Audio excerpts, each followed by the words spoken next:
किसी ने मानी। जब वो सच्चाई की बात कहने लगे, कांग्रेस का शासन था उस समय, मुसम्मत भारत की प्रधानमंत्री थी, वो बाबा जी की बातों पर नाराज हो गई। ये हमारे राज में रहकर महात्मा हमारी जैसी क्यों नहीं कहती? अरे महात्मा किसी के गुलाम नहीं होते, महात्मा स्वतंत्र होते, वो परमात्मा की तरफ स्वतंत्र आते हैं, वो परतंत्र में कभी नहीं। तो मुसलमान प्रधानमंत्री नाराज हो गई और बाबा जी को जेल में बंद कर दिया। आपातकालीन इमरजेंसी लगाकर बाबा जी को जेल में कर दिया। ऐसे सम्राट मालिक को जेल दी जा रही, परिणाम कितना खराब होगा। और बाबा जी को जेल में दबाव डाला कि आप अपने भक्तों से हमारा प्रचार करा दीजिए, आपको बहुत से रुपया दूंगी और एक हेलीकॉप्टर दूंगी। बाबा जी ने कहा, अरे होश में है, तू किससे बात कर रही है? अगर तुझको अपनी अमीरी पर गर्व है तो मुझको अपनी फकीरी पर नाज है।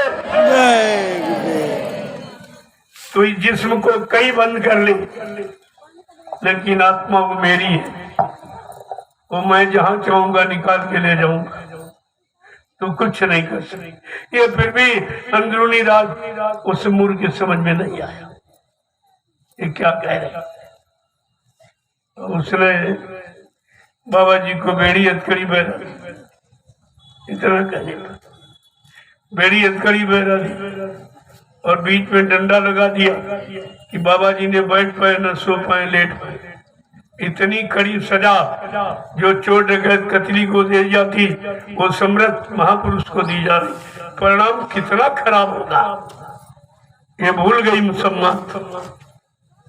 128 गोली शरीर पर पड़ी, सारे चिथड़े पड़ गए, उसका मांस बटोरा गया था।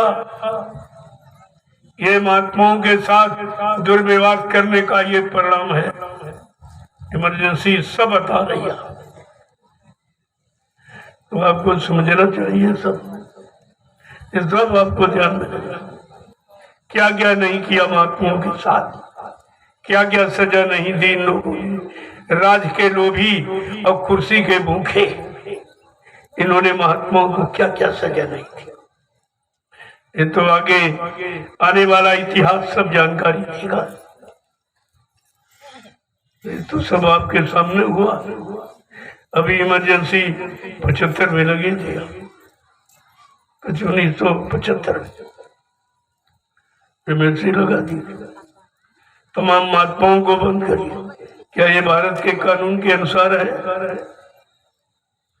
जो आप बताते हो कि कानून डॉक्टर भीमराव अम्बेडकर ने लिखा, क्या उनके कानून में ये है कि इमरजेंसी आपातकालीन बिना किसी स्थित परिस्थिति के लगाकर और महात्माओं को सजा दी जाए, महात्माओं को जेल में बंद कर दिया जाए?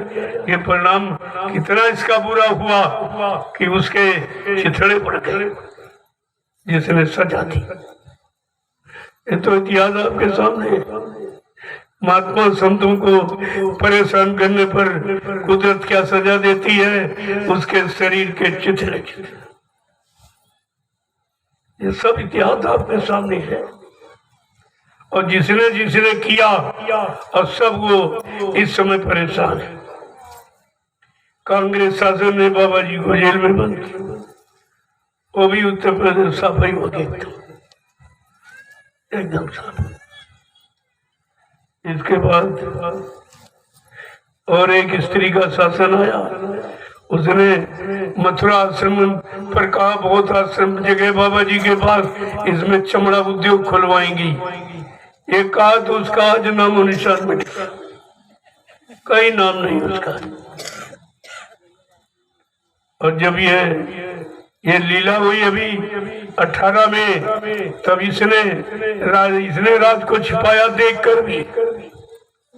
जो नकली पुतला बना के लाया गया, उसको उस वक्त के प्रशासन ने पूरा देखा, लेकिन वोट के लालच में चुप हो गया, सच्चाई को छिपा दिया। परिणाम यह कि उनका भी राज चला गया, उनका भी चला गया। अब एक ही बाकी है, जिसने कुछ नहीं किया वो ये सबसे ज्यादा खराब कर रहा। वो तो महात्माओं की एक भी बात नहीं मान रहा, केवल ऊपर ऊपर तो सम्मान करता है। वो लाल पीले कपड़े दाढ़ी बाल का सम्मान करता है, लेकिन संतों की कोई पहचान ये नहीं है। कोई कपड़े से, कोई दाढ़ी बाल से और कोई जात बिरादरी से ये संत महापुरुषों की पहचान नहीं की जाती। उनकी पहचान तो उनके काम से होगी। जब वो काम करके दिखाएंगे जो सृष्टि में किसी ने काम आज तक नहीं किया, वो काम करके दिखाएंगे, तब आप उनकी पहचान कर पाओगे। और वो पहचान की जानकारी उन्होंने पहले दी। ये आवाज किसी ने न लगाई कि मैं कलयुग को भगाऊंगा, सतयुग को लाऊंगा। ये आवाज किसी ने नहीं लगाई आज तक, जब से सृष्टि बनी है। ये आवाज किसी ने, न किसी महात्मा की है और न किसी राजा की है। अनोखे महापुरुष की अनोखी आवाज, विश्व परिवर्तन की।